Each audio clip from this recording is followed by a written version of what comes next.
محشر میں بخشی جائیں گی سب نیک بیویاں، جنت خدا سے پائیں گی سب نیک بیویاں۔ الحمد للہ رب العالمین والصلاة والسلام علی سید المرسلین، اما بعد فاعوذ باللہ من الشیطان الرجیم، بسم اللہ الرحمن الرحیم۔ الصلاة والسلام علیک یا رسول اللہ وعلی آلک واصحابک یا حبیب اللہ۔ الصلاة والسلام علیک یا نبی اللہ وعلی آلک واصحابک یا نور اللہ۔ مدنی چینل کے ناظرین، پروگرام خواتین اسلام کے ساتھ حاضر ہیں۔ آج انشاءاللہ تبارک و تعالی ہم جس موضوع پر بات کریں گے وہ ہے قرآن کی خدمت۔ قرآن مجید اللہ پاک کا کلام ہے جو اس نے اپنے پیارے حبیب، اپنے آخری نبی حضرت محمد مصطفیٰ صلی اللہ تعالی علیہ وآلہ وسلم پر نازل فرمایا، اور یہ وہ مقدس کلام ہے کہ جس کو پڑھا جائے تو اس کے مضامین ختم نہیں ہوتے، پڑھنے والوں کے دل اس سے اکتاتے نہیں ہیں، بلکہ جن کے دل میں اللہ کا خوف ہے، جب وہ اس کی قراءت کرتے ہیں، جب وہ اس کی تلاوت کرتے ہیں تو ان کے رونگٹے کھڑے ہو جاتے ہیں۔ تلاوت کے شائقین کو اس میں وہ لطف و سرور ملتا ہے جو کسی اور چیز میں نہیں ہے۔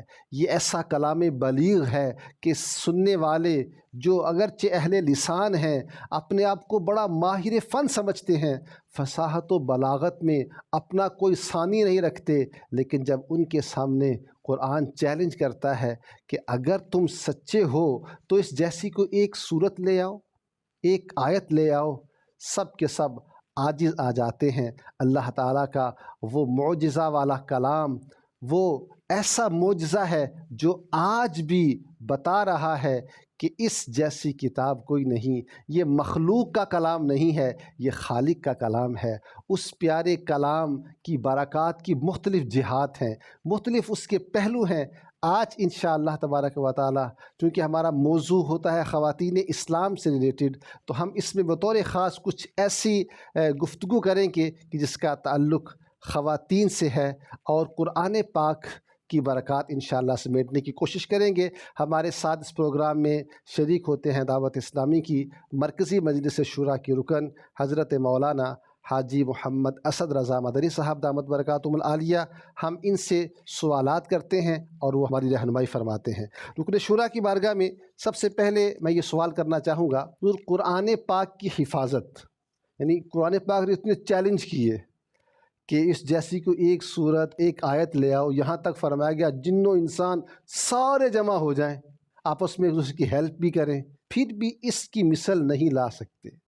تو قرآن پاک اتنا عرصہ گزر گیا، آج تک اسی طرح ہی ہے، تو اس کی حفاظت کا انتظام رب کریم جل وعلا نے کیا فرمایا ہے کہ اس میں تبدیلی نہیں ہوتی؟ واقعی ایسا ہی ہے۔ اللہ تعالیٰ جل جلالہ نے ایک مرتبہ نہیں، کئی ایک مرتبہ اس چیز کا قرآن پاک کی آیات طیبات میں چیلنج بھی دیا ہے۔ یہ بھی ذکر کیا گیا وَلَوْ كَانَ مِنْ عِنْدِ غَيْرِ اللَّهِ لَوَجَدُوا فِيهِ اخْتِلَافًا كَثِيرًا، یعنی قرآن کی حقانیت پر دلائل بھی ذکر فرمائے، سبحان اللہ، اور سبحان کئی ایک چیزیں بھی ذکر فرمائیں، اور اس کے ساتھ ساتھ یہ بھی ذکر کیا گیا کہ اگر کسی کو کوئی شک شبہ ہے تو آؤ میدان میں اور اس کی مثل کو صورت لے کر آؤ۔ مختلف طرح کی چیزیں ذکر فرمائی گئیں۔ اگر یہ اللہ تعالیٰ جل جلالہ کے علاوہ کسی اور کی طرف سے ہوتا لوجدوا فیہ اختلافا کثیرا، تو لوگ اس میں بہت سارا اختلاف پاتے ہیں۔ قرآن پاک کی کوئی ایک آیت بھی دوسری آیت سے متضاد نہیں ہے۔ بے شک ایک آیت دوسری آیت کی تفسیر کرتی نظر آتی ہے، جی، ایک آیت دوسری آیت کا روشن بیان کرتی نظر آتی ہے، لیکن ایسی صورت یا ایسا انداز کہ ایک آیت دوسری آیت کے خلاف جا رہی ہو، پہلے کچھ اور کہا گیا ہو، بعد میں کچھ اور کہا گیا ہو، اس کے بعد جا کر کچھ اور کہہ دیا گیا ہو، تو ایسا کہیں بھی نہیں، ایسا نہیں ہے۔ اور اس کتاب کی حفاظت جیسی نازل ہوئی قیامت تک ویسے کا ویسا ہی قرآن رہے گا، رد و بدل کی صورت نہیں ہو سکتی۔ یہ اللہ تعالیٰ جل جلالہ نے اپنے ذمہ کرم پر لی۔ سبحان اللہ۔ انا نحن نزلنا الذکر وانا لہ لحافظون، ہم نے ہی اس ذکر کو نازل کیا ہے اور ہم ہی اس کی حفاظت کرنے والے ہیں۔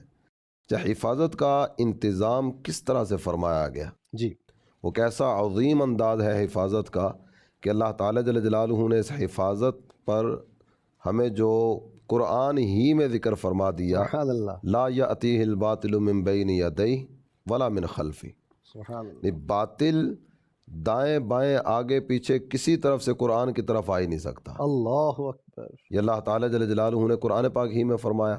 چاہے حفاظت کی کس انداز میں گئی ہے تو اس کا بیان بھی قرآن ہی میں بتایا۔ بعض اوقات ہوتا نا کہ اپنا سیکرٹ ظاہر نہیں کیا جاتا کہ ہم اس انداز میں یہ کام کریں گے کہ سامنے والے کو پتہ نہ چلے۔ قرآن نے واشگاف الفاظ میں بتا دیا کہ اس کی حفاظت کیسے ہوگی۔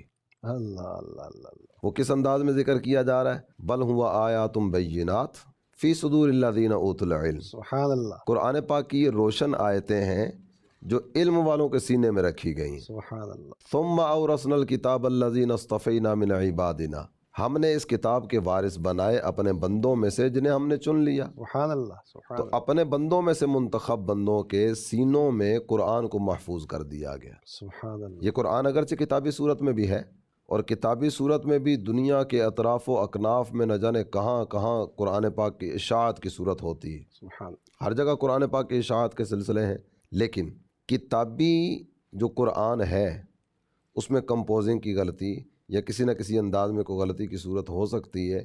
جہاں کہیں کوئی غلطی رہ بھی جاتی ہے نا تو فوری طور پر چھاپنے والے سے کوئی نہ کوئی رجوع کرنے والا میدان میں اترتا ہے۔ قرآن نے یہ نہیں کہا یہاں کچھ اور لکھا گیا ہے، اس کو درست کیا جائے۔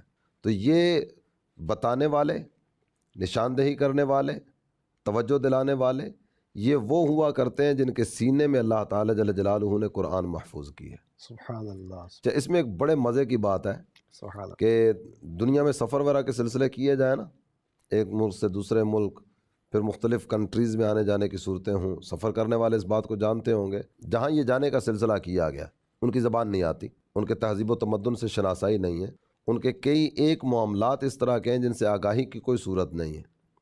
وہاں کھڑے ہو کر بھی اگر کوئی قرآن پڑھ رہا ہو نا اور کسی جگہ پر کوئی لفظ، آیت یا دیگر چیزیں تو بہت دور کی بات ہے نا، زیر زبر کی غلطی بھی کر جائے تو ایک بچہ کھڑا ہو کر کہتا ہے یہ آیت یوں نہیں ہے یوں ہے، واہ واہ، جب اسے اس کی زبان نہیں آتی، اسے اتنا پتہ ہے کہ رب کے کلام کی زبان اس پر سارے کے سارے ایک ہے۔ اللہ اللہ، وہ حافظ مشرق کا ہو یا مغرب کا، شمال کا ہو یا جنوب کا، قرآن پاک تو وہی ہے نا، قرآن پاک میں تو تبدیلی کی صورت ہی نہیں ہے۔ تو اللہ تعالیٰ جل جلالہ نے اس کتاب کی حفاظت اپنے ذمہ کرم پر لی اور علم والوں کے سینوں میں قرآن کو محفوظ کر کے اس کی حفاظت کا انتظام فرمایا۔ سبحان اللہ، اعداد و شمار جاری کیے جاتے ہیں، بہت ساری چیزوں میں اعداد و شمار جاری کیے جاتے ہوں گے، لیکن میرا خیال ہے قرآن کے حفاظ کا کوئی عدد شمار کر ہی نہیں سکا ہوگا اللہ، کہ دنیا میں قرآن پاک کے حافظ کتنے ہوں گے۔ سبحان اللہ تعالیٰ جل جلالہ نے بچے بچے کے سینے میں اپنی کتاب کو محفوظ فرمایا۔ سبحان اللہ، سبحان اللہ، سبحان اللہ، کیا بات ہے کلام مجید کی، اور جن کو اللہ نے یہ توفیق بخشی کہ انہوں نے قرآن پاک کو اپنے سینے میں محفوظ کر لیا، کیا حفاظت کا بہتر انتظام ہے۔ اچھا، یہاں ایک بات یاد آ رہی ہے کہ کفار مکہ قرآن پاک کے بارے میں جب نازل ہوتا اس وقت تو وہ ان کو سمجھ بھی نہیں آتا تھا کہ اس کو رد ڈینائی کیسے کرے۔ قرآن پاک پتہ نا، کبھی کہتے ہیں ادغاث و احلام، یہ تو بس وہ معاذ اللہ خواب میں جو باتیں آتی نا ذہن میں، خیالات، تخیلات وہ ہیں۔ کبھی کہتے ہیں بل افترا، نہیں یہ نا خود سے گاڑ لیتے ہیں۔ پھر کہتے ہیں نہیں بل ہوا شاعر، یعنی وہ اپنے ایک بات پر قائم بھی نہیں رہ پاتے تھے، ان کو سمجھ بھی نہیں خود ہی پڑتا نہیں سمجھ آ رہی تھی کہ یہ ہے کیا۔ اسے کیسے، یعنی قرآن پاک ماضی کی خبریں دے رہا ہے، مستقبل کی خبریں دے رہا ہے، کس کس انداز سے واقعات کو بیان کر رہا ہے۔ سبحان، اچھا، جب یہ آیت کریمہ نازل ہوئی نا، الف لام میم غلبت الروم، ہاں سبحان اللہ، تو اس وقت ان کی کیفیت کیا تھی؟ نہیں، روم اگر اس دور کے اعتبار سے بات کریں تو سپر پاور تصور کیا جاتا تھا، اور روم کے فتح ہونے کی باتیں ہو رہی ہیں۔ جب روم کے فتح ہونے کی باتیں قرآن کر رہا ہے، اور قرآن کے ماننے والوں کی اس دور میں تعداد کتنی ہے؟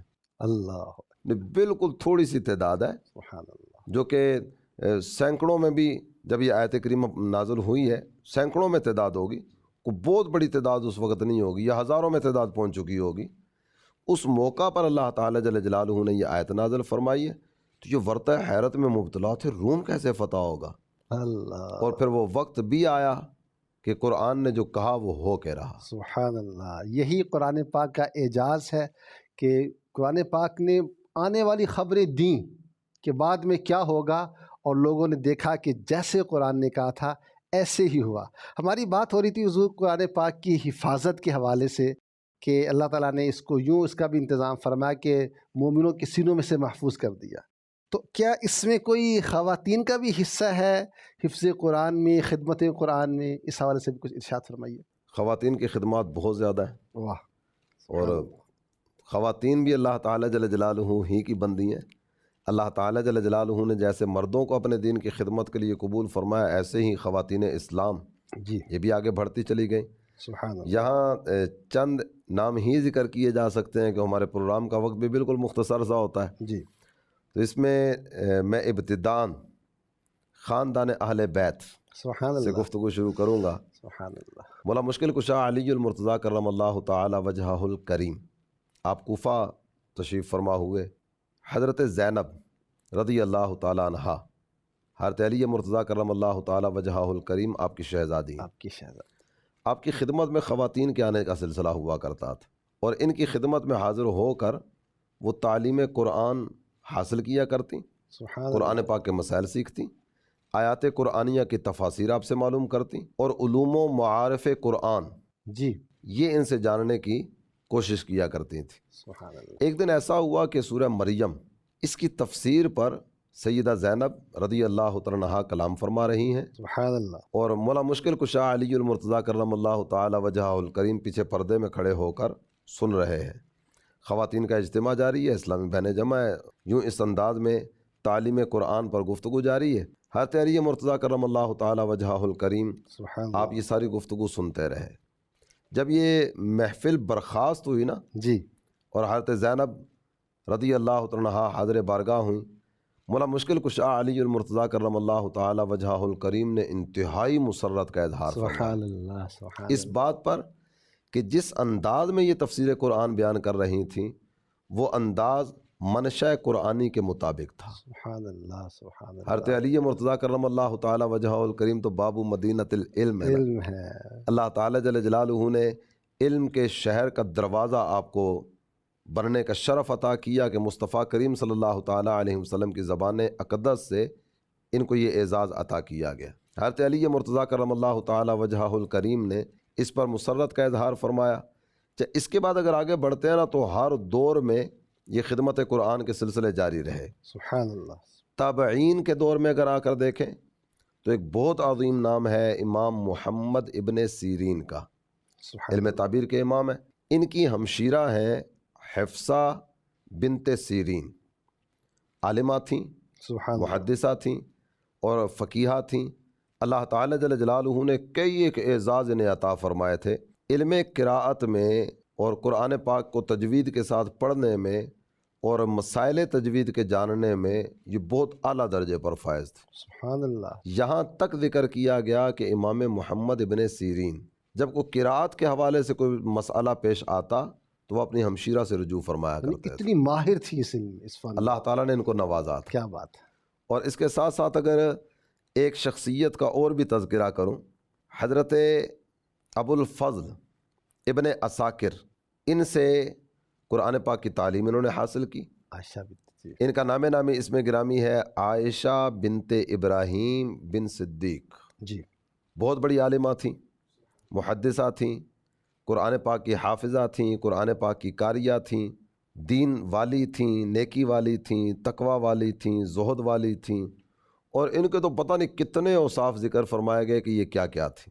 قرآن پاک کے اعتبار سے علامہ ابن حجر نے ان کی تعریف ذکر فرمائی۔ سبحان اللہ، علامہ ابن حجر یہ عام آدمی نہیں ہے، علمی اعتبار سے اگر یہ کہا جائے کہ ان کے علم کی عمارت بہت بلند ہے، اللہ، خود علامہ ابن حجر کی۔ حافظ ابن حجر، علامہ ابن حجر، حافظ ابن حجر جن کی تعریف کریں ان کا مقام اور مرتبہ کیا کس طرح کا ہوگا۔ سبحان اللہ، اور علامہ ابن حجر نے جو کلمات ان کے بارے میں ذکر کیے وہ کلمات ہیں کانت عدیمۃ النظیر، اللہ اکبر، یعنی ایسے شخصیات جو ہیں یہ کم کم ہوا کرتی ہیں۔ آگے جو ان کے اوصاف ذکر کیے گئے نا وہ اوصاف ہیں ان کی عبادت جی اور ان کی خدمت قرآن اور تعلیم قرآن سے ان کی محبت۔ سبحان اللہ، سبحان اللہ، یعنی امام حافظ ابن حجر نے ان کی خدمت قرآن کا تذکرہ کیا ہے۔ سبحان اللہ، سبحان اللہ۔ حضرت ام ورقہ بن نوفل صحابیہ ہیں رضی اللہ تعالیٰ عنہ، اور ان کے بارے میں بھی لکھا ہے کہ انہوں نے بھی قرآن پاک حفظ کیا ہوا تھا، قرآن پاک کی حافظہ تھیں اور قرآن پاک بڑے شوق سے پڑھا کرتی تھیں. اب اپنے گھر میں ان کا اہتمام کیا جاتا تھا، خواتین اور بھی آتی تھیں اور آپ رضی اللہ تعالیٰ عنہ قرآن پاک کی تلاوت یوں فرمایا کرتی تھیں. تو الحمدللہ جس طرح مرد حضرات نے خدمت قرآن کی، قرآن پاک کو محفوظ کیا، قرآن پاک کو سینوں میں محفوظ کیا، قرآن پاک کی تعلیم دی، تفاسیر بیان کی، قرآن پاک کی علوم کو پھیلایا، دوسروں تک پہنچایا، تو صحابیات ہوں، تابعیات ہوں یا ان کے بعد والی خواتین ہوں، الحمدللہ انہوں نے بھی قرآن پاک سے خاص شغف رکھا. اور کیوں نہ ہو، اللہ کا کلام ہے، رب تعالیٰ کا کلام ہے، اور ہمارا الحمدللہ مسلمانوں کی مقدس کتاب ہے، اس سے محبت تو ہونی ہی چاہیے. تو خواتین بھی اس حوالے سے الحمدللہ پیچھے نہیں رہیں. حضور قرآن پاک کے بارے میں آپ نے بتایا کہ خواتین نے اس زمانے میں بھی قرآن پاک کی خدمت بھی کی، حفظ بھی کیا اور آگے تفسیر بھی بیان کرتی تھیں. ہم دیکھتے ہیں کہ ایک زمانہ آیا، ویسے تو مدارس مدرسے کا وجود تو کہا جائے تو شاید غلط نہ ہو کہ ہمارے نبی کریم علیہ الصلاۃ والسلام کے زمانہ ہی میں صفہ کے مقام پر مدرسہ قائم ہو گیا تھا، لیکن جب باقاعدہ جب مدارس کے نظام بنا، سسٹم بنا، امارات وغیرہ کے جی امارات وغیرہ کے اعتبار سے باقاعدہ اس کو مدرسے کا نام دیا گیا، اس وقت ایسا ہے کہ قرآن پاک کا اس میں پڑھنے پڑھانے کا سلسلہ ہو، حفظ ہو، اس کی تفسیر وغیرہ کا سلسلہ ہو، اور اس میں خواتین کا خاص کردار ہو، بلکہ اس میں خواتین کی سرپرستی شامل ہو. جی اس میں دو طرح کے انداز عرض کروں گا. جی ایک تو یہ کہ اپنے گھر میں خدمت قرآن کا سلسلہ، جی، اور ایک ہے الگ سے مدرسہ بنا کر خدمت قرآن کا سلسلہ. ہارون الرشید ان کی زوجہ ہیں زبیدہ، جی یہ رفائی کاموں کی طرف بہت توجہ رکھا کرتی تھیں اور رفائی کاموں کا ان کا بہت زیادہ ذوق شوق تھا. بہت سارے انہوں نے کام کیے. ان کی بنیادی جو صفات ہے نا، یہ ان کے جو بنیادی اوصاف ہیں، ان میں ایک نمایاں وصف یہ بھی تھا کہ ان کو قرآن پاک سے بڑی دلچسپی تھی. صحیح. اس کے لیے انہوں نے جو انداز اختیار کیا تھا، ان کی جو اپنی باندیاں، ان کی جو اپنی کنیزیں تھیں، ان کی تعداد 100 ذکر کی گئی نا. کان لہا میات جاریہ یحفظن القرآن، جی 100 لونڈیاں تھیں. ان سب کو انہوں نے قرآن پاک کی حافظہ بنایا. اچھا. اپنے گھر میں 100 حافظہ تیار کروائیں. تو یہ جو 100 کی 100 حافظہ تھی نا، ان کو اس چیز کا پابند کیا گیا تھا کہ روزانہ قرآن پاک کے 10ویں حصے کی تلاوت یہ کریں گی. تو یہ تو تھا خدمت قرآن کا وہ انداز جو گھر کے اندر اپنایا گیا نا، ایک گھر سے 100 حافظہ. واہ. اور اس کے بعد اگر مدارس کے اعتبار سے چلیں، جس طرح آپ نے مدرسے کا ذکر کیا، جی تو 557 سن ہجری جی دمشق کے حکمران ہے ملک دقاق، جی ان کی بہن ہے زمرد خاتون. انہوں نے باقاعدہ سے ایک مدرسہ قائم کیا جس مدرسے کا نام رکھا گیا المدرسۃ الخاتونیۃ البرانیہ. مدرسے کا نام الخاتونیہ برانیہ، خاتون کے نام پر ہی رکھا گیا. وہ نام ہی سے پتہ چلے کہ یہ جو مدرسہ ہے جی یہ خواتین کے لیے ہے، المدرسۃ الخاتونیۃ البرانیہ. اسی طرح 12ویں صدی ہجری میں اگر دیکھیں تو 1154 سن ہجری میں عائشہ ہانم انہوں نے ایک مسافر خانہ تعمیر کیا، موٹیل جسے ہم عام طور پر اگر سمجھیں تو انہوں نے موٹیل تعمیر کروایا، اور اس میں اس کا نام انہوں نے جو رکھا وہ سبیل عائشہ، یہ نام رکھا گیا اس مسافر خانے کا. انہوں نے اسی مسافر خانے میں باقاعدہ الگ سے مدرسہ تعمیر کروایا، اور ان دونوں کے مصارف پورے کرنے کے لیے جی کہ مسافر آئیں گے، رہیں گے، ان کا کھانا پینا رہنا سہنا وہ بھی فری آف کاسٹ ہوگا، مدرسہ چلے گا، مدرسے میں پڑھنے کے لیے جو بچے آئیں گے تو ان کا سارا سسٹم بھی فری آف کاسٹ ہوگا. تو اس کے اخراجات پورے کیسے ہوں گے؟ اللہ تعالیٰ جل جلالہ نے انہیں دولت عطا فرمائی تھی، سرمایہ عطا کیا تھا. انہوں نے کئی ایک جائیدادیں وہ وقف کر دیں ان دونوں عمارتوں پر. واہ. وہاں سے جو آمدن کی صورت ہوگی اس آمدن سے ان اداروں کے اخراجات چلائیں گے. اور اس کا انہوں نے پورا ایک جو سسٹم بنایا نا، اولاً تو عمارت قائم کی گئی. عمارت قائم ہونے کے بعد چونکہ عمارت کے اخراجات پورا کرنا یہ ایک کام تھا، انہوں نے جائیدادیں وقف کر دیں. جائیدادیں وقف کرنے کے بعد اب اس کو مانیٹر کرنے والا کون ہوگا؟ پورا سسٹم بنایا گیا. عمارت بھی تعمیر ہوئی، خرچہ کہاں سے آئے گا اس کا بھی انتظام کیا. اس سارے کے سارے سیٹ اپ کو دیکھے گا کون؟ تو اپنے ورثاء میں سے انہوں نے کچھ افراد کو اس ان دونوں عمارتوں کے لیے متولی مقرر کر دیا کہ ان کا سسٹم آپ دیکھیں گے۔ اچھا، اس کے بعد اگر آگے بڑھتے ہیں جی تو ملک مظفر یہ بھی بادشاہ ہیں، ان کی بیوی کا نام ہے مریم۔ مریم نے زبید میں المدرسۃ المجاہدیہ جی یہ قائم کیا، اور اس میں انہوں نے باقاعدہ سے داخلوں کا سلسلہ بھی اپنی نگرانی میں شروع کروایا۔ اس کے ساتھ مسجد بنوائی گئی، امام، مؤذن واہ اور مدرسے کے لیے معلم، ان تینوں کی سیلری یہ ملک مظفر کی بیوی مریم ان کی طرف سے آیا کرتی تھی۔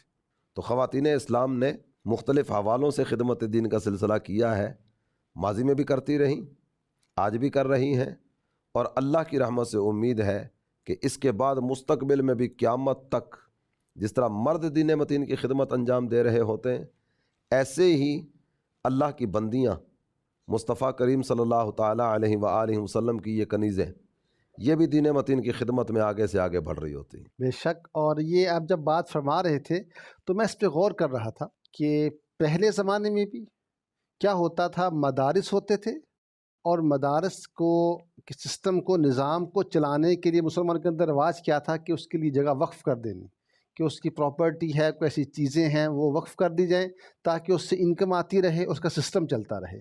آج بھی الحمدللہ خوش نصیب ایسے ہیں جو مدارس کے لیے یا نیکی کے کاموں کے لیے اپنی چیزیں وقف کرتے ہیں۔ ایک طرف مسجد کے لیے وقف کرنا کہ مسجد بنا دی، ایک ہوتا ہے کہ مدرسہ بنانا، یہ بھی ہے صورت، اور ایک یہ ہے کہ مدرسہ بنایا پلس اس کے معاملات کو چلانے کے لیے، مالی معاملات کو چلانے کے لیے تنخواہیں ہوں گی، اگر رہائشی مدرسہ ہے وہاں کھانے پینے کے معاملات ہوں گے، دیگر ایکسپینسز ہوں گے، اس کو مینیج کرنے کے لیے ساتھ اور پراپرٹی وقف کر دی گئی۔ تو یہ کتنا اچھا ٹرینڈ ہے، اور یہ ہونا چاہیے تاکہ ایک نیکی کا سلسلہ کنٹینیو رہے۔ اس بارے میں آپ کیا ارشاد فرماتے ہیں؟ اس میں پسندیدہ صورت تو یہی ہے، جس طرح یہ ابھی بات ہوئی نا عائشہ ہانم جی ان کے تعلق سے، تو انہوں نے کیا کیا، مدرسہ بنایا، جی مدرسے کے انتظام و انصرام کو چلانے کے لیے انہوں نے جائیدادیں وقف کی، اور اب جائیداد کے معاملات دیکھنے والا کون ہوگا اس پر باقاعدہ سے متولی نامینیٹ کیے۔ واہ نہیں، آج اگر دعوت اسلامی کا انداز دیکھیں تو دعوت اسلامی نے جو انداز شروع کیا وہ بھی یہی ہے۔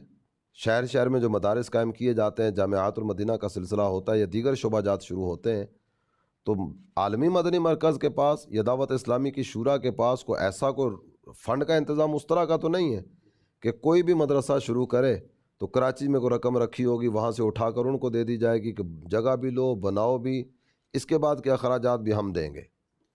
ایسا سلسلہ تو ظاہر سی بات ہے نہیں ہے۔ جی تو یہ سارے کا سارا سلسلہ ترغیب کے ذریعے، تحریص کے ذریعے، احادیث سنا کے، آیات قرآنیہ سنا کے، اللہ تعالیٰ جل جلالہ کے پیارے حبیب صلی اللہ تعالیٰ علیہ وآلہ وسلم کے دین کی خدمت کی حاجت اور ضرورت بتا کے شہر والوں کی ذہن سازی کی جاتی ہے کہ آپ کے شہر میں مدرسہ یا جامعہ، حفظ و ناظرہ کا ادارہ یا عالم کورس کا ادارہ، بچوں کا، بچیوں کا، اس کی حاجت ہے، یہ ہونا چاہیے۔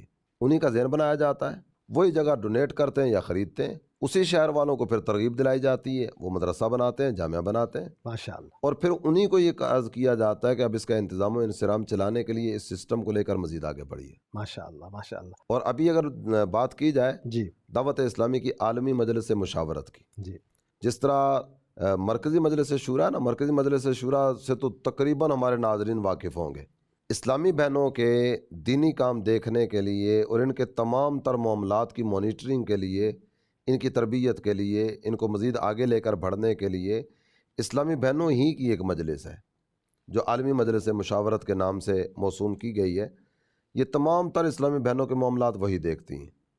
عالمی مجلس مشاورت یہ تنظیمی طور پر شورا کے تحت ہے، اور کئی ایک معاملات میں جو ایک تنظیمی طریقہ کار رکھا گیا، میل کے ذریعے یا جو بھی ذرائع وغیرہ رکھے گئے، ان ذرائع سے یہ تربیت کی صورتیں کرتی رہتی ہیں، جی اور اس کے بعد اس سسٹم کو لے کر آگے بڑھتی ہیں۔ جی عالمی مجلس مشاورت نے اپنا یہ ہدف طے کیا کہ ہم گلی گلی میں بچیوں کے مدارس کھولیں گے۔ ماشاءاللہ ماشاءاللہ۔ یہ مدارس کی بات ہو رہی تھی نا، اور خواتین اسلام کی خدمت کی بات ہو رہی ہے، تو آج بھی الحمدللہ یہ خدمت اسلام کے سلسلے اسلامی بہنوں کی طرف سے جاری ہیں۔ ماشاءاللہ گلی گلی میں مدرسۃ المدینہ بچیوں کا، اگر ہم گلی گلی کا حساب لگانا شروع کریں، ایک شہر میں کتنی گلیاں ہوں گی، ملک کے اعتبار سے بات کریں تو کتنی گلیاں بنیں گی۔ واہ اچھا، یہ عالمی مجلس مشاورت ہے، پاکستانی مجلس مشاورت نہیں ہے نا، تو عالمی مجلس مشاورت صرف پاکستان پر غور تو نہیں کرے گی، جی یہ پورے عالمی سطح پر قرآن کی خدمت کے معاملات کو دیکھیں گے، دین متین کی خدمت کے معاملات کو دیکھیں گے، تو یہ گلی گلی بچیوں کے مدارس یہ نہ صرف پاکستان میں قائم ہوں گے بلکہ دنیا بھر میں بچیوں کے مدارس کا سلسلہ اللہ کی رحمت سے امید ہے کہ یہ تیزی کے ساتھ بڑھتا چلا جائے گا انشاءاللہ۔ ابھی بھی اگر دیکھیں تو بہت بڑی تعداد میں الحمدللہ بچیوں کے مدارس بھی ہیں، بچوں کے مدارس بھی ہیں، مجموعی طور پر ہزاروں کا فگر صرف مدارس کا نا، اور جو پڑھنے والے پڑھنے والیاں ہیں ان کی تعداد اگر ذکر کریں تو دعوت اسلامی کے جامعات المدینہ اور مدارس المدینہ میں 3 لاکھ سے زیادہ بچے اور بچیاں زیر تعلیم ہیں ماشاءاللہ ماشاءاللہ، اور اب تک جو پڑھ کے فارغ ہو چکے ہیں ان کی تعداد بھی بہت بڑی تعداد ہے۔ الحمدللہ۔ ابھی اس سال جن بچوں اور جن بچیوں نے حفظ قرآن کرنے کی سعادت حاصل کی ہے صرف ایک سال میں، یہ 2021 کا اختتام ہوا، 2022 ماہ اپریل، تو اب تک صرف ایک سال میں جن بچوں نے جن بچیوں نے دعوت اسلامی کے مدارس المدینہ میں حفظ قرآن کی سعادت حاصل کی ہے ان کی تعداد ہے 8,895۔ اللہ، یہ صرف ایک سال کا فگر ہے۔ تو دعوت اسلامی اللہ کا کرم ہے، مصطفیٰ کریم صلی اللہ تعالیٰ علیہ وآلہ وسلم کی نگاہ عنایت ہے کہ یہ روز افزوں ترقی کے زینے طے کرتے ہوئے آگے سے آگے بڑھتی چلی جا رہی ہے۔ سبحان اللہ سبحان اللہ۔ آپ حضور واقعتاً بجا فرما رہے جو آپ نے بات کی نا کہ گھر گھر مدرسہ، میں سوچ رہا تھا کہ اس کی ضرورت کیوں ہے، اور جواب بھی مل گیا کہ ضرورت اس کی بہت زیادہ ہے، کیونکہ ہمارے ہاں معاملہ اس طرح کا ہے، ہمیں کوئی اور لینگویج سیکھنی ہو نا، کوئی اور زبان سیکھنی ہو تو لوگ باقاعدہ اپنا ٹائم نکالتے ہیں، فیس پے کرتے ہیں، اس ادارے میں جاتے ہیں، اور وہاں پتہ نہیں کیا کیا وہ کنڈیشن اپلائی کرتے ہوں گے، یہ شرط یوں ہے جی، یوں آنا ہے، اس ٹائم میں آنا ہے، ساتھ ہوگا ماحول، پتہ نہیں کیا کیا چیز اس میں ہوتی ہوں گی، اور پھر لوگ وہاں جا کر پے کر کے شوق سے لینگویج سیکھتے ہیں۔ یہاں کیا ہے کہ آپ کو قرآن پاک اللہ کا کلام سکھانا ہے، فری آف کاسٹ سکھانا ہے، کوئی فیس نہیں دینی ہے آپ کی، اور آپ کے گھر کے قریب اس کا ارینج کرنے کی کوشش کی جا رہی ہے، لیکن اس کے باوجود بھی بعض اوقات نہیں آنے والے آتے۔ تو اب یہاں پر ایک تو بات یہ کہ اس کی ہمارے لیے کتنی آسانیاں بنائی جا رہی ہیں تاکہ ہم سیکھیں، اور ضرورت کتنی زیادہ ہے کہ بہت کچھ آتا ہے، بہت سی لینگویجز آتی ہیں، انفارچونیٹلی اگر نہیں آتی تو قرآن کی زبان نہیں آتی۔ اچھا، ایک چیز کی طرف توجہ میں دلاؤں، جس طرح آپ نے وہ حاجت ضرورت یا اس طرح کا ذکر کیا نا، جی امیر اہل سنت نے اپنی ایک خواہش کا ذکر کیا، جی، ہر گھر میں کم از کم ایک عالم ہونا چاہیے، چاہے وہ عالمہ ہو عالم ہو، لیکن ہر گھر میں کم از کم ایک تو ہو۔ یہ امیر اہل سنت نے اپنی خواہش اور تمنا کا اظہار کیا، جی اور اس کو اگر تھوڑا سا میں یوں عرض کروں کہ اللہ کا کرم ہے کہ ہماری نسبت امیر اہل سنت کے ساتھ ہے نا، اور میں اپنی سوچ اگر عرض کروں کہ بڑوں کی خواہشات یہ چھوٹوں کا ہدف ہوا کرتا ہے، واہ، بڑوں کی خواہشات چھوٹوں کا ہدف ہوا کرتا ہے۔ تو امیر اہل سنت نے تو اپنی خواہش کا اظہار کر دیا، اب اسلامی بہنوں کی ذمہ داری ہے کہ ہر گھر میں ایک عالمہ کیسے بنے، یہ اس پر تگودو شروع کریں۔ اسلامی بھائیوں کی ذمہ داری ہے کہ ہر گھر میں ایک عالم کیسے بنے، اس کی تگودو شروع کریں۔ ماشاء اللہ، چاہے ہم صرف پاکستان کی بات کریں، ابھی جو پاکستان کی آبادی بتائی جا رہی ہے نا، جی 22 کروڑ کا تو نارمل اعلان کیا جاتا ہے، لیکن کہنے والے کہتے ہیں کہ آبادی تقریباً کو 23 کروڑ کے آس پاس پہنچ چکی ہوگی۔ جی 23 کروڑ کی آبادی اگر ہو، اور ہمیں امیر اہل سنت کی دی ہوئی سوچ کے مطابق ہر گھر میں کم از کم ایک عالم ماشاء اللہ، یہ نکالنا ہے، چاہے اس چیز کو سامنے رکھتے ہوئے اگر آپ دیکھیں گے جی تو میرا خیال ہے کوئی 4 کروڑ 60 لاکھ کے آس پاس یہ گھر بنیں گے۔ جی یہ 23 کروڑ افراد گھروں میں رہتے ہیں، اگر اوسطاً ایک گھر میں 5 افراد رہتے ہوں تو یہ 4 کروڑ 60 لاکھ گھر بنے۔ چاہے ان 4 کروڑ 60 لاکھ گھروں میں سے چاہے ہر گھر میں ہمیں ایک عالم چاہیے نا، جی، ہر گھر میں ایک عالم، فگر کیا بنا، جتنے گھر اتنے عالم، 4 کروڑ تو وہ 60 لاکھ 4 کروڑ 60 لاکھ تقریباً علماء یہ ہمیں درکار ہوں گے جی، امیر اہل سنت کی اس خواہش کو پورا کرنے کے لیے۔ ایک قدم اگر ہم مزید آگے بڑھتے ہیں، ان 4 کروڑ 60 لاکھ افراد کو پڑھانے کے لیے اگر ادارے قائم ہوں تو ہم ایک حساب لگانے کی طرف اگر بڑھیں کہ 500 طلباء کرام کے لیے ایک ادارہ ہو، جی بڑا مدرسہ کھولا جائے، جامعۃ المدینہ، مدرسۃ المدینہ، حفظ و ناظرہ کا ادارہ، عالم کورس کا ادارہ، ادھر حافظ بنے ادھر عالم بنے، سبحان اللہ، 500 افراد کا ایک ادارہ ہونا، تو 500 افراد کے ادارے بنائے جائیں تو 92,000 ادارے بنے تو یہ طلبہ کرام ان اداروں میں آ سکیں گے. 92,000. 92,000 ادارے، 92,000 مدرسۃ المدینہ حفظ کریں، ساتھ جامعۃ المدینہ درس نامی کریں. چاہے یہ ہمارے اگر امیر اہل سنت کی عطا کردہ اس سوچ کے مطابق آگے بڑھیں تو اتنے مدارس، اتنے جامعات المدینہ مزید کھلیں گے تو تعلیم قرآن مزید زور و شور کے ساتھ عام ہوگی. یہ ہدف ہمارے اسلامی بھائیوں کا بھی ہے اور یہ ہدف ہماری اسلامی بہنوں کا بھی ہے. ماشاء اللہ. اچھے انداز میں للہیت کے ساتھ، اخلاص کے ساتھ، اللہ کی رضا پہ نظر رکھتے ہوئے دن رات ایک کر کے بڑھتے چلے جائیں تو انشاءاللہ الکریم وہ دن دور نہیں ہے کہ جہالت کے اندھیرے چھٹتے چلے جائیں گے اور نور قرآن سے سینے منور ہوتے چلے جائیں گے. سبحان اللہ، سبحان اللہ.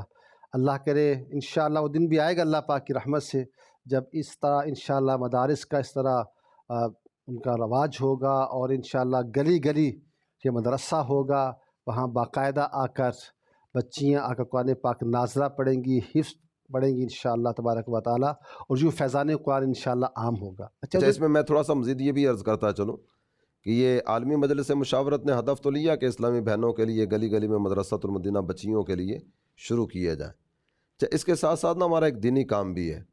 اسلامی بھائی مدرسۃ المدینہ بالغان اور اسلامی بہنوں کے لیے مدرسۃ المدینہ بالغات. جتنی بھی اسلامی بہنیں اس وقت دیکھ سن رہی ہیں ان سب کی خدمت میں گزارش پیش کروں گا، قرآن پاک اگر درست تلفظ کے ساتھ پڑھنا آتا ہے تو آپ اپنے شہر کی ذمہ دار اسلامی بہنوں سے رابطہ کر کے قرآن پاک پڑھانے کی طرف آ جائیے. ماشاءاللہ. اور اگر درست تلفظ کے ساتھ قرآن پاک پڑھنا نہیں آتا، بھلے عمر کا کوئی بھی حصہ ہو، پہلے ہوا کرتا تھا میری سیکھنے کی عمر نہیں رہی. اللہ کا فضل ہے، اللہ کا کرم ہے، آپ عمر کے کسی بھی حصے میں ہے نا دعوت اسلامی والیاں آپ کو قرآن پاک پڑھائیں گی. واہ. تو آپ اپنے اسلامی بہنوں سے رابطہ کریں. اور اس میں یہ بھی عرض کروں کہ بعض اوقات نا ایک گمان ہوتا ہے کہ مجھے درست قرآن پڑھنا آتا ہے، میں نے بچپن میں قرآن پاک پڑھا تھا. جی جی جی. جن سے قرآن پاک پڑھا تھا نا ان کی کیفیت کو دیکھا جائے نا کہ انہوں نے کہاں سے پڑھا یا انہوں نے کس انداز میں پڑھا، تو جس طرح وہ ایک ذکر کیا گیا نا رب قاری للقرآن والقرآن یلعن، کئی قرآن پڑھنے والے ایسے ہوتے ہیں کہ جب وہ قرآن پڑھتے ہیں تو قرآن خود ان پہ لعنت کرتا ہے. اللہ اکبر، العیاذ باللہ. نے قرآن نے فرمایا کچھ، یہ پڑھ کچھ رہے ہوتے ہیں. اس کی کئی ایک مثالیں ذکر کی جا سکتی ہیں کہ قرآن پاک کو جس تلفظ یا جن مخارج کی طرف توجہ کرتے ہوئے پڑھنا چاہیے ان کی طرف توجہ نہیں ہوتی، معنی بدل جاتا ہے، مفہوم بدل جاتا ہے. جی. تو یہ معنی بدلنے کی وجہ سے قرآن نے کچھ اور کہا، یہ کچھ اور پڑھ رہی ہیں. تو اس لیے اگر کسی کا یہ گمان ہو نا کہ میں درست پڑھنا جانتی ہوں تو انہیں بھی مشورتاً یہ عرض کروں گا کہ ہماری وہ اسلامی بہنیں جو مجلس مدرسۃ المدینہ بالغات کی طرف سے ٹیسٹ پاس شدہ ہیں، جی. ہر اسلامی بہن کی بات بھی نہیں میں کر رہا، اور جن کو اس چیز کی اجازت دی گئی ہے کہ یہ قرآن پاک پڑھا سکتی ہیں، یہ ان کے پاس بیٹھ کر کسی بھی مقام سے 2-3 رکوع سنا دیں، پتہ چل جائے گا کہ مجھے درست قرآن پڑھنا آتا ہے یا نہیں آتا. جی. اگر وہ گو ہیڈ دیں کہ واقعی آپ کو زبردست قرآن پڑھنا آتا ہے اور بہت اچھے انداز میں آپ قرآن پڑھتی ہیں تو تلاوت قرآن کو اپنے زندگی کا معمول بنائیے. وگرنہ یہ سوچنے کی طرف بڑھنا چاہیے کہ میں نے اتنی ڈگریاں حاصل کر لیں، اتنے ڈپلومے کر لیے، اتنا یہ کر لیا، سی وی اگر لے کر آئیں تو اتنی موٹی سی وی ہو. لیکن دوسری طرف اگر دیکھیں کہ سی وی تو بڑی شاندار اور جاندار ہو گئی لیکن قرآن پاک پڑھنا تو آیا نہیں. قرآن پاک کو دیکھ کر پڑھنے کی بھی اس انداز میں توفیق اگر میسر نہ ہو تو ہے سوچنے کی بات، اسے بار بار سوچ. قرآن پاک درست تلفظ کے ساتھ پڑھنے کی طرف آنا چاہیے. اور اللہ کا کلام پڑھنا ایک مسلمان نے صحیح انداز میں نہ سیکھا، یہ ساری زندگی گزار کے چلا گیا، تو مجھے یہ بتائیے اس نے زندگی میں سیکھا کیا ہے، اس نے زندگی میں کمایا کیا ہے؟ اللہ اکبر. آپ جو بات فرما رہے ہیں نا کہ اسلامی بہنیں یہ سمجھتے ہیں مجھے قرآن پاک درست پڑھنا آتا ہے، صرف یہ غور فرما لیجیے کہ قرآن پاک کا ایک تو نا تلفظ ہے، مخارج کا معاملہ ہے. قرآن پاک کے پڑھنے میں تو اس بات کا بھی خیال کرنا ہوتا ہے، بعض اوقات کسی لفظ کو لمبا کرنا ہوتا ہے، اگر جسٹ وہاں لمبا نہ کریں، کوئی اور مخرج کی بات نہیں ہو رہی تو معنی چینج ہو جاتا ہے. اتنی سینسٹیوٹی ہے قرآن پاک کو پڑھنے کے حوالے سے. تو اس میں تو بالخصوص میں عرض کروں گا کہ ہماری اسلامی بہنیں جو اس کو پروگرام کو سن رہی ہیں، آپ دعوت اسلامی کی ذمہ دار اسلامی بہنوں سے رابطہ کیجیے، ان سے اس کی معلومات لیجیے کہ اس کا طریقہ کار کیا ہے. کیونکہ میری معلومات کے مطابق الحمدللہ اس کا باقاعدہ پروسیجر ہے، وہ اسلامی بہنیں سنتی ہیں، پھر انہوں نے اس کیٹیگری بنائی ہوتی ہے کہ ان اسلامی بہن کو کیا قرآن پاک درست پڑھنا آتا ہے یا مدنی قاعدہ، ان کا وہ پہلے وہ ٹیسٹ لیا جاتا ہے، پھر اس کے بعد کیٹیگری بنائی جاتی ہے کہ ان اسلامی بہن کو کون سا کورس کروانا ہے، کورس کہہ لیجئے، یعنی کس طریقے کے ساتھ ان کو درست قرآن پاک پڑھنا سکھانا ہے۔ یہ ٹیسٹ لیتے ہی بتا دیا جاتا ہے، جی اس طرح کے ماشاءاللہ انتظامات ہیں کہ آپ اتنا وقت دیں گی تو آپ کی غلطیاں درست ہو جائیں گی۔ اس طرح ان کو باقاعدہ بتایا جاتا ہے، پھر آن لائن ان کو پڑھایا جاتا ہے، آن لائن تربیت کی جاتی ہے۔ آپ گھر بیٹھے جو وقت دیں اسلامی بہنیں، ان سے آپ قرآن پاک کی درستی کا انتظام کر سکتی ہیں۔ یہ بہت زبردست اپرچونٹی ہے آپ کے لیے کہ آپ کو قرآن پاک درست پڑھنے کا موقع الحمدللہ دعوت اسلامی فراہم کر رہی ہے، اور کیوں نہ کرے، کیونکہ دعوت اسلامی کا تو کام ہی خدمت قرآن ہے۔ دعوت اسلامی تو قرآن و سنت کی تعلیمات کو عام کرنے کا مشن رکھتی ہے۔ الحمدللہ تعالیٰ قرآن پاک کی پبلشنگ کا معاملہ ہو، قرآن پاک کی تفسیر کا معاملہ ہو، قرآن پاک ترجمہ تفسیر پڑھنے کی رغبت کا معاملہ ہو، قرآن پاک کے علوم و فنون کو سمجھنے کا معاملہ ہو، الحمدللہ تعالیٰ دعوت اسلامی ویریس انداز میں یہ کام کر رہی ہے کہ قرآن پاک کی خدمت کی جائے، قرآن پاک کو سیکھا جائے، قرآن پاک کو آگے سکھایا جائے۔ ہمارے پیارے دین کی یہی تعلیمات ہیں۔ میرے محترم اور پیارے اسلامی بھائیوں اور بندے چینل کے ناظرین، آپ قرآن پاک کو پڑھنے کے ساتھ ساتھ اس کا ایک سٹیپ یہ بھی ہے، قرآن پاک کی حفاظت کا ایک سٹیپ کہہ لیجئے، قرآن پاک کو سمجھنے کا سٹیپ کہہ لیجئے، کیونکہ قرآن پاک ہمارے لیے نازل ہوا ہے۔ اب ہمارے لیے نازل ہوا ہے تو کیسی تعجب انگیز بات ہے کہ ہمارے لیے ایک میسج آیا ہے۔ وہ مثال دی گئی نا سمجھانے کے لیے کہ بادشاہ نے ایک پیغام بھیجا کسی کے پاس، وہ جب پیغام آیا نا تو جس کے نام پیغام آیا اس نے اس پیغام کو لیا، اس کو بڑی عقیدت سے اپنے پاس رکھا، سیو کیا، اس کے اوپر کور چڑھایا اور اسے اوپر رکھ دیا۔ تو فرمایا گیا، مثال دے کر سمجھایا گیا کہ کیا اس شخص نے اس کا حق ادا کر دیا؟ کیا اس کو دانائی کہا جائے گا؟ کہ اکثر مقصد تو یہ تھا کہ جو میسج اس کے نام آیا ہے اس کو کھولے، اس کو سمجھے اور پھر اس کے مطابق عمل کرے۔ قرآن تو یہ کہتا ہے کہ یہ ہدایت کے لیے نازل کیا گیا ہے، ہدی للمتقین، قرآن تو یہ کہتا ہے۔ تو قرآن پاک کے نزول کا مقصد ہی یہی ہے کہ اس سے ہدایت حاصل کی جائے۔ تو اب اس سے بالکل قطع تعلقی کہہ لیجئے، لا تعلقی کہہ لیجئے کہ قرآن پاک کے جو سمجھنے کے سٹیپس میں پہلا سٹیپ کیا ہے کہ قرآن پاک درست پڑھنا آتا ہو۔ جو آپ بات ذکر فرما رہے ہیں تو اس میں میں دوبارہ وہی گزارش کروں گا کہ مدرسۃ المدینہ بالغات جی اس کی طرف توجہ کی جائے، اور اس کے ساتھ ساتھ جن جن اسلامی بہنوں سے ہو سکے وہ درس نظامی عالمہ کورس اس میں داخلے کی سعادت حاصل کریں۔ اور اگر کسی وجہ سے آپ پڑھنے کی طرف اس طرح سے نہیں آ پا رہے تو ویسے تو کورسز کی لائن لگی ہوئی ہے نا، آن لائن کورسز بھی ہیں، تو جامعۃ المدینہ کے تحت کورسز بھی ہیں، تو عالمی مجلس مشاورت کے تحت بھی کئی ایک کورسز کا سلسلہ الحمدللہ وقتاً فوقتاً ہوتا رہتا ہے۔ تو یہ سلسلے بھی زور و شور کے ساتھ جاری ہیں۔ اس کے ساتھ ساتھ یہ انداز بھی اختیار کیا جا سکتا ہے کہ دعوت اسلامی کی باقاعدہ سے تفسیر قرآن کی ایپ موجود ہے، صراط الجنان کی، اس کو حاصل کریں۔ اس میں تو کوئی خرچہ بھی اس انداز میں نہیں ہوگا نا، جی یہ موبائل اینڈرائڈ موبائل تقریباً استعمال میں ہوتا ہی ہے، تو اس کی ایپ اپنے پاس ڈاؤن لوڈ کریں اور روزانہ اپنی عادت کا حصہ بنائیں کہ بھلے زیادہ لمبا چوڑا نہ بھی ہو سکے 3 آیات مبارکہ پڑھ لیں، تلاوت کریں، ترجمہ پڑھیں، اور نیچے صراط الجنان میں اس کی تفسیر میں کیا لکھا ہوا ہے وہ پڑھنے کی سعادت حاصل کر لیں۔ تو یوں اس انداز میں قرآن کے ساتھ ربط یہ مضبوط ہو جائے گا۔ اور اس وقت بھی اگر دیکھیں نا تو دعوت اسلامی کے مدنی ماحول کی برکت سے الحمدللہ ثم الحمدللہ بے شمار اسلامی بہنیں اس طرح کی ہیں جو صراط الجنان پڑھنے والی ہیں، کئی ختم صراط کر چکی ہیں الجنان الحمدللہ، ختم بھی کر چکی، اور صراط الجنان کے حلقے بھی ماشاءاللہ الحمدللہ لگانے کی صورت ہوتی ہے، اور تفسیر سنانے کی تراکیب بھی کی جاتی ہیں۔ جی ماشاء اللہ۔ آپ نے فرمایا صرف 3 آیت روزانہ پڑھیں، 3 آیتیں پڑھنا شروع کی، 30 دن کے بعد یعنی آفٹر 1 منتھ 90 آیات پڑھ لی گئی۔ تو یوں اگر تھوڑا سا حساب لگایا جائے تو 1 سال میں کتنا قرآن پاک کا فہم حاصل ہو جائے گا۔ تو اگر ہم چاہتے ہیں کہ ہمارا قرآن پاک سے تعلق مضبوط ہو، قرآن پاک سے ہمارا ریلیشن شپ اس طرح کا ہو جائے، قرآن پاک ہمیں پڑھنا بھی آ جائے درست، ہمیں اس کا فہم بھی حاصل ہو جائے اور ہم اسے دوسروں تک پہنچا بھی سکیں، یہ سارے سٹیپس ہیں۔ ان سٹیپس کے لیے ہمیں کچھ وقت نکالنا ہوگا، اور وقت نکالیں گے فہم قرآن بھی انشاءاللہ حاصل ہوگا اور دیگر برکات بھی اس کی نصیب ہوں گی۔ الحمدللہ دعوت اسلامی کی برکات میں سے ایک یہ برکت ہے کہ اس طرح کا یہ نظام الحمدللہ ایک بنایا گیا ہے۔ آپ تمام دیکھنے والی اسلامی بہنوں سے گزارش ہے، آپ دعوت اسلامی کی ذمہ دار اسلامی بہنوں سے رابطہ کیجئے، قرآن پاک سیکھیے۔ یہی ہے آرزو، تعلیم قرآن عام ہو جائے، ہر ایک پرچم سے اونچا پرچم اسلام ہو جائے۔ اللہ تبارک و تعالی ہمیں قرآن مجید کی برکات نصیب فرمائے، عمل کی توفیق عطا فرمائے، آمین بجاہ النبی الامین صلی اللہ علیہ وسلم۔ محشر میں بخشی جائیں گی سب نیک بیویاں، جنت خدا سے پائیں گی سب نیک بیویاں۔